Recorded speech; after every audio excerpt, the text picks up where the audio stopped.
Hello, my fellow classmates. This is Kyle Boone, and I am here from our Physical Science 110 class to show you my realistic plan to change our current energy crisis for the better. So as you can see here, it's time for a change with a screaming squirrel. So you may be asking yourselves, where are we changing? Are we changing the squirrel economy, the nut mining industry, hibernation's laws? No, nothing silly like that.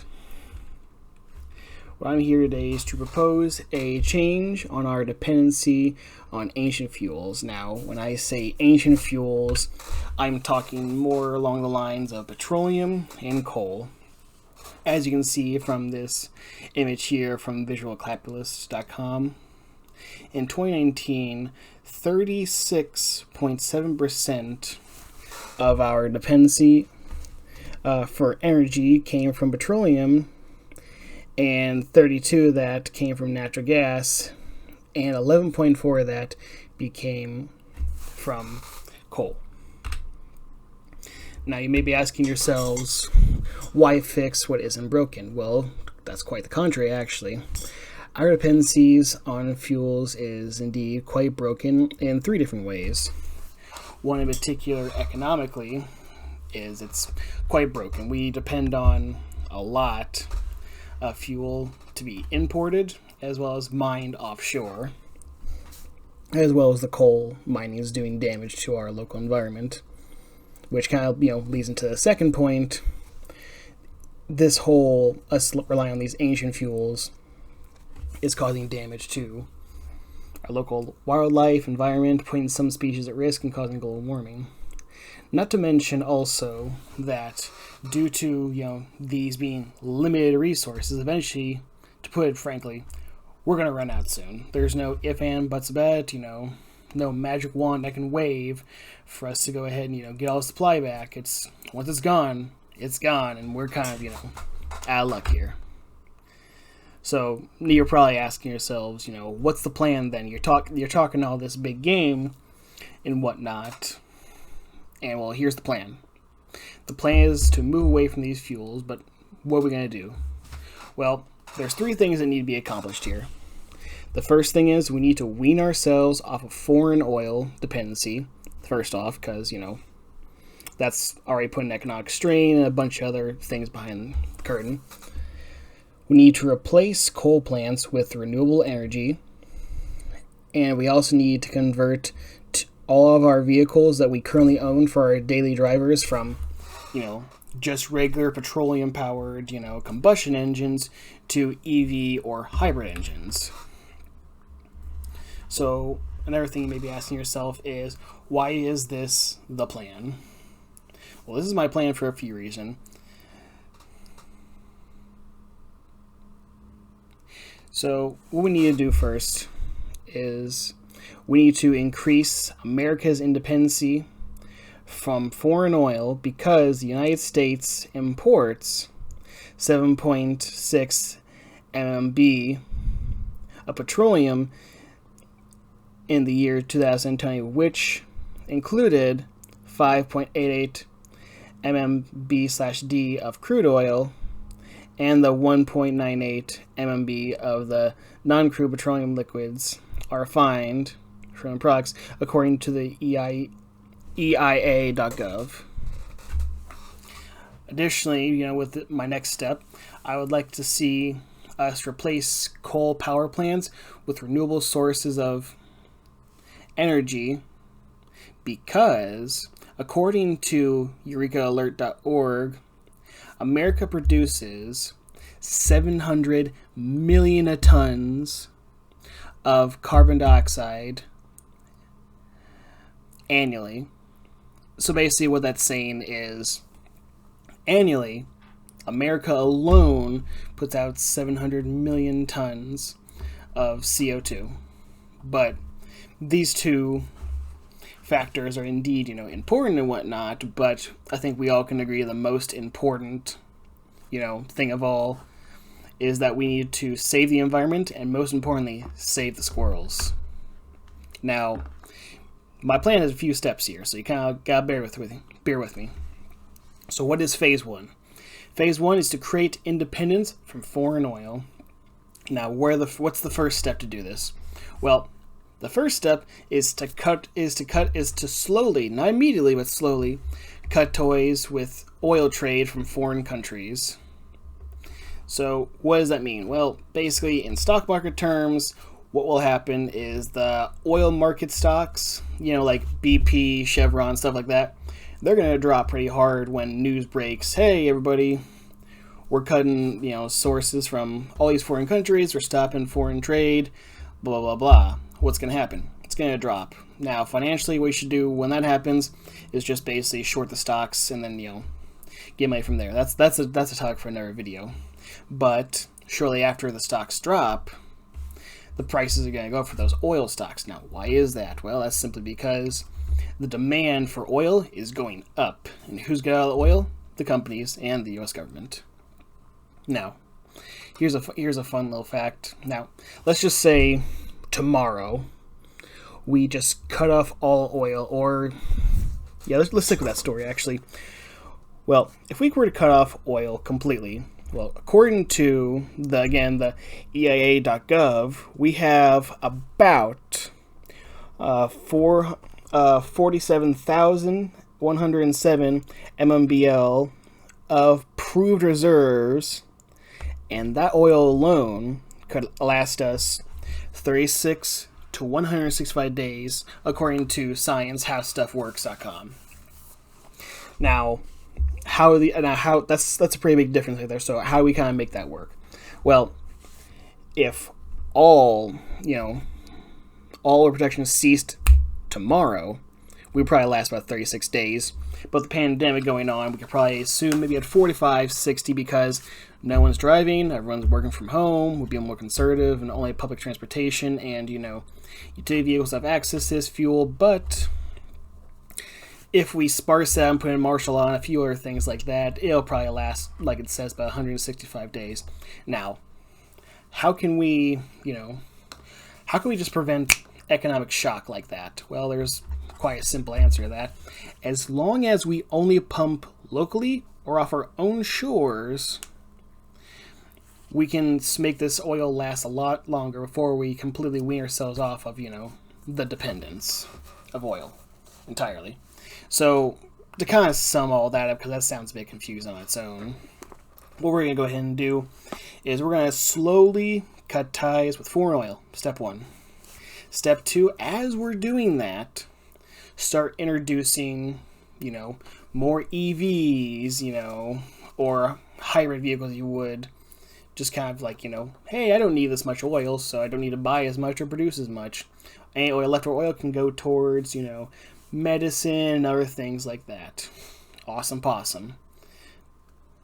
So, now, what you're probably thinking is, well, what's going to happen to all those workers who used to work at those factories? Well, what I would propose to basically make sure the economy doesn't, go boom, and we're all stuck in the Great Depression, layoffs go, through the roof again, what I suggest is that as we move towards all electric vehicles or just hybrid combustion vehicles, we should offer a worker retrain act to, prevent all from happening. Now, what do I mean by worker retrain act? Well, what I'm saying is the government should offer classes to basically retrain the employees who just lost their job to go ahead and work on the new alternative, sources like, wind power and solar power and natural gas stations, if you would. Basically, if you knew how to run this oil well, I'm sure you could probably run a natural gas well, or you can maintain a solar plant or even, a wind farm. It would also encourage, higher education as well, so that's always a plus. But here's the biggest bonus of all. Due to the production of oil being decreased as we swing over to EV-only vehicles, the local greenhouse gases would decrease, and the coral reefs would begin to heal due to the decreased pollution. So, to kind of sum that up, according to our little squirrel here, less oil production, healthier environment. No more BP oil spills. No more, pumping out smoke from the refineries, anything like that. cleaner air for your kids, we're all happy. Now, what about when all the oil runs out? Well, with the pressure of oil running out and supply getting slim, naturally, what we're going to do is seek alternatives. While we will lose, one chemical fits all. So petroleum, for those of you who don't know, is used for a variety of things. It's used for medicine. It's used for lubrication, manufacturing. It's used to run your car when it's refined. There's all kinds of fun little things. It's even used in some plastics. Well, we'll lose that. Unfortunate. Even if we do completely move away from oil, it'll take it ain't come back. So what's the answer? Well, real simple. Ethanol or natural gases can be used as a combustion engine substitute in hybrid vehicles, and some plant matter can actually be used to be converted into plastic. And when it comes to lubrication, when it comes to manufacturing parts, like what I do as a profession, or will be soon, if I may add, is you can use sunflower oil as a natural machine lubricant for your parts. You can use it just to keep your bearings nice and good, stuff like that. So in summary, you lose your one-shot wonder, but you gain a lot of alternatives, and goodness knows where those advances will take you. Now, what's phase 2?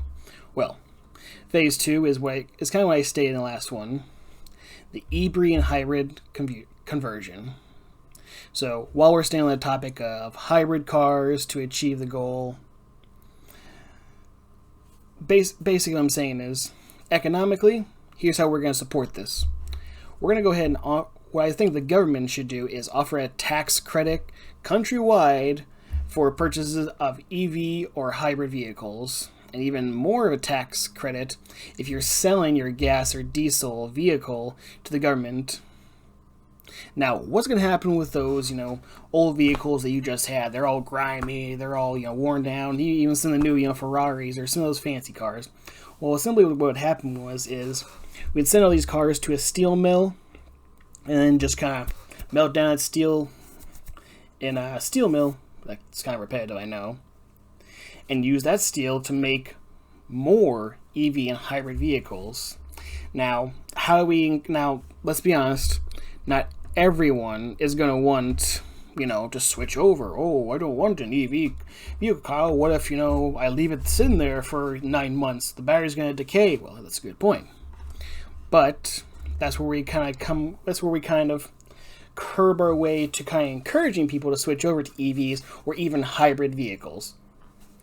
Now, how do you kind of force someone but encourage someone to do it at the same time? Well, quite simply, I would propose that the government inserts a tax penalty for every mile driven in a hybrid EV vehicle and the ownership of petroleum-based vehicle. So basically, you own a diesel guzzling truck, you own, a Ford Mustang or a Chevy Camaro. Hey, here's a tax penalty because they ain't good for the environment. Which, speaking of the environment, here's why we should just move away from combustion vehicles in general and kind of convert to the more EV and hybrid side. You guys can't see me on camera, but it's whatever. So basically, less fuel that's being burned means less acid rain and clean air quality. And you don't know if anyone's a big Tesla fan like I am. Their stock is amazing, by the way. Not a financial advisor. Due to Tesla offering commercial and industrial EVs, it stands to reason that they will make a vehicle at every class. So eventually, how long until the Tesla boats come out? We already have a Tesla ATV when the Cybertruck was released. When it comes to Tesla planes, goodness knows how far electricity is going to get us, or if we'll just switch back to propeller. Why not even, a Tesla bike? Charge your batteries or something like that. Look, basically, what I'm trying to say is Tesla's the future, the EV market. It's all where we're going, man. So why stick in the past with this dirty old fuel? Now, you guys may have noticed, kind of in the presentation, I'm kind of dancing around a few things, How are we going to fuel these new vehicles is kind of probably the one you're probably wondering. What about the coal power plants I mentioned earlier? I didn't talk about that yet. What other renewable resources, am I referring to when I'm talking about all this like a crazy person? Well, just wait until phase 3, which is what we're going into right now, and you'll see what I'm talking about. So, what is phase 3? So, the goal of this entire plan over the next 25 years is we need to reduce the CO2 levels, which is really important. More CO2, hotter world. One of the biggest contributors, as I said earlier, is coal plants. So, what are we going to do? So, as long as we steadily wean ourselves off of coal supply, in general, we can prevent the economy from going into shock. So, let me kind of rephrase that a little better for you. Okay? If we slowly remove the coal plants, the economy won't go into shock because, one, we're super dependent on that stuff to power our day-to-day lives. That's just plain simple. So, here's kind of what I'm saying. For every coal plant we take down, we just, one, completely abolish it. Cool. That coal plant, down in Havana, the one up in Chicago, remove them. Now, what do we do with all extra land? Because, you can't just have nothing without something to replace it. So here's what I'm saying.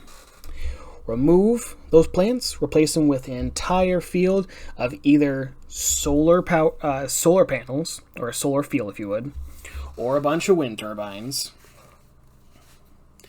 And, if we already have, ample supply to kind of, fuel all of Illinois and then some, and then maybe some of our neighboring, states, why not just go ahead and just build my third choice, for a fuel source, natural gas. Can't go wrong with natural gas because it's natural. Just comes from Mother Earth. Woo! So, anything that's left over from those old plants, let's go ahead and just use all those parts to build what we need. So any steel that's left in there, hey, cool, you're going to be used to build a wind turbine, a solar field, if you would. Or, if it's possible, and this part I'm a little sketchy on, take all that good stuff of that natural gas, or what? So let me rephrase that again. Sorry. That coal plant. We don't have to tear it down. What we could try to do, it may take more engineering than I'm capable of at the moment. Let's just go ahead and just convert the thing into a natural gas facility. Don't know how, but there's the suggestion. But so we've got what we need to do, how we're going to do it. But what about the workers? No one's thinking of the workers. When I say take down the coal plant. Well, kind of similar to what I said, earlier about getting rid of the oil workers. Offer a retrain government-funded plan. So basically, hey, Mr. Government, let's go ahead, have you guys make a fund to retrain workers to keep them employed, make sure those families are fed. Now, how are we going to fund, that kind of operation? Basically, anything that's a coal plant, fine them. Give them a tax penalty. You're staying open, you're hurting the environment, guess what? You're going to have to pay for it. We're charging rent now. Awesome. So, maybe I don't know if I mentioned hybrid vehicles earlier in the conversation. How are we going to fuel them, and what kind of hybrid cars are you talking, boss? Well, quite simply, all the chargers, like the solar supercharger lot we just got behind IV on Sheridan Road here in Peoria, Illinois. All those, let's power those with a solar farm or a wind farm.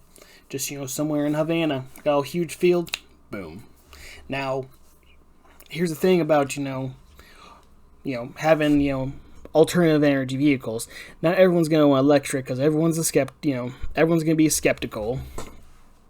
Oh, I don't want to just, rely on one thing, and that's a good point. That's, as a fellow stock investor, I understand, don't put all your eggs in one basket. So, let's get a second basket for these eggs. When I say hybrid vehicles, I wasn't just referring to a gas and electric now. I'm talking something a little bit better. I'm talking natural gas for combustion. So, natural gas, when it goes boom, Doesn't produce a whole lot of waste. Just produces, you know, some water vapor and a little bit of something else. It escapes me what it's exactly called, but nonetheless, it's cleaner, it's natural, has way less waste, and it doesn't cause a greenhouse effect as much as, you know, typical petroleum is. So you got an EV hybrid, guess what? Your new Kia Soul, it's going to run off of, you know, sun power and good old Mother Earth breath. Now, with all this craziness in mind, let's go ahead and let's think here real quick. What about efficiency? Are we going to rely on efficiency for all this alternative energy? No. No, not at all. With the amount of space we're going to have to build all these alternative energies and resources, well, I'll put it to you how my engineering mentor taught me. Why worry about hitting the nail with a small hammer when I can hit with a bigger hammer? So basically, what that saying means is, you know, abundance beats precision. So I'll break that even more. I got a small nail, right? I could use a small ball-peen hammer, but, you know, 1, less force. 2, I have to be way more precise or I'm going to hit my thumb again, and no one's going to be happy. If I use a big old sledgehammer, I don't need to worry about the accuracy one way or another. That nail's getting in. It's going to be one swing. So basically, you beat 'em with numbers, you win the war. Alright, so that'll go ahead and do it for my presentation. Thank you for watching. I hope everyone has a wonderful day and a great rest of your semester. Best luck to all of you. Bye-bye.